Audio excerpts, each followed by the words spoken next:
Montréal, ville apprenante de savoir et d'innovation, est née en fait à partir d'un colloque qui a eu lieu en 2003. Moi, personnellement, comme citoyen d'abord et deuxièmement comme élu, je me suis vraiment senti interpellé au niveau du colloque lorsqu'on a dit que Montréal n'était pas reconnue comme une ville de savoir et d'innovation. Et je sentais quand même une responsabilité de contribuer à ce domaine-là. Je trouve au contraire qu'il faut qu'il y ait des gens qui s'impliquent pour faire de Montréal une ville de savoir et d'innovation et que nous ne devons ménager aucun effort.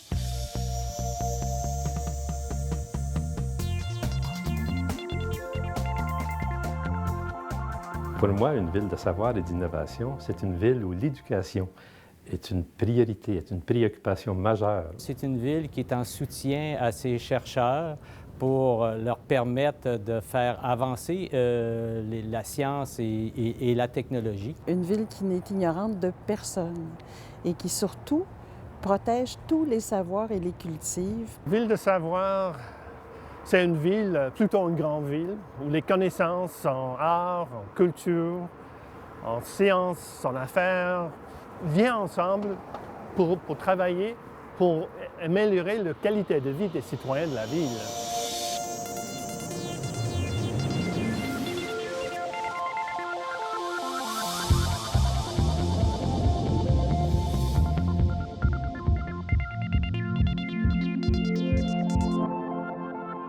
Pour moi, le plus grand défi, c'est celui de contrer le décrochage scolaire. Il y a trop de talents perdus chez les jeunes qui décrochent avant même la fin du secondaire. Il faut s'adresser de front à cette question-là de la sous-scolarisation. Il faut faire en sorte que les Montréal soient de plus en plus scolarisés. Il faut prendre notre place pendant les grandes métropoles en Amérique du Nord. Entre autres, pour avoir un diplômé au niveau doctoral, il nous faut avoir une centaine d'étudiants en première secondaire. Montréal a des atouts certains pour s'avérer une ville de savoir et d'innovation. D'abord, à la base, la présence d'une infrastructure importante d'établissements éducatifs, écoles, universités ou collèges. La plus grande commission scolaire francophone au Québec et à Montréal ne pouvait absolument pas ignorer, en fait, ce qui est le cœur de la culture, qui est l'éducation. Et trouver un sens aussi à toute l'action, ne pas être en silo. Et c'est ce que la Conférence régionale des élus permet, briser l'isolement de grandes institutions ou de grands dossiers ou de grandes idées.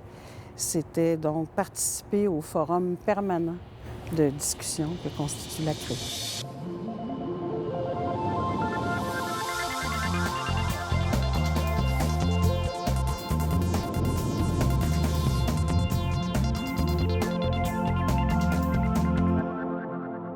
Les scientifiques, les mondes d'affaires, les mondes en culture ne travaillent pas ensemble. Donc, il faut les mettre ensemble.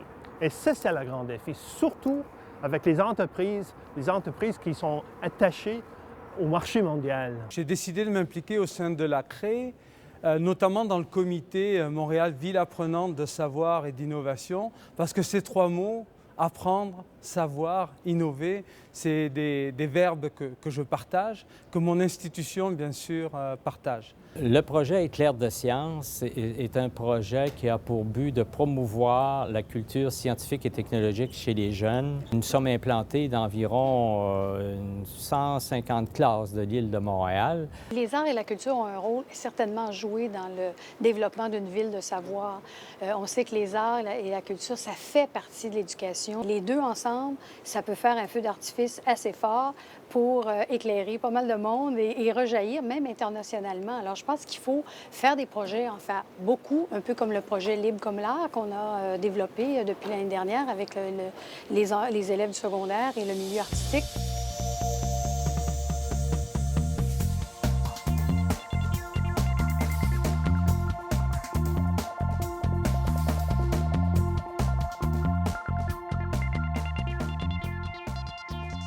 Une démarche comme celle que propose la CRE, Montréal Ville apprenante de savoir et d'innovation, est très importante parce qu'en fait, elle met ensemble des personnes qui réfléchissent, qui proposent des avenues pour augmenter le pouvoir d'attraction et de rétention de Montréal. À mon accent, vous sentez sans doute que j'ai été un de ceux-là qui suis venu étudier ici et qui suis resté. Ce n'est pas les moyens, les communautés séparées qui font une ville de savoir, c'est une intégration entre toutes les communautés.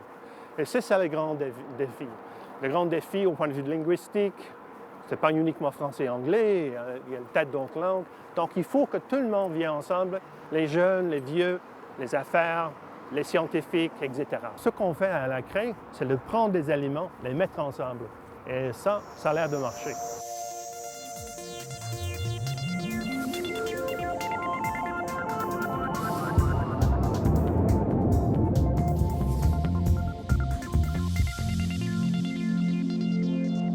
C'est comme ça qu'on devrait gouverner probablement dans le futur avec tous les acteurs en partageant les pouvoirs, en partageant les sous, en partageant les idées pour permettre aux citoyens de bien comprendre que les politiciens, au sens noble du terme, peuvent se réunir autour d'une grande idée, un grand Montréal, ville de savoir.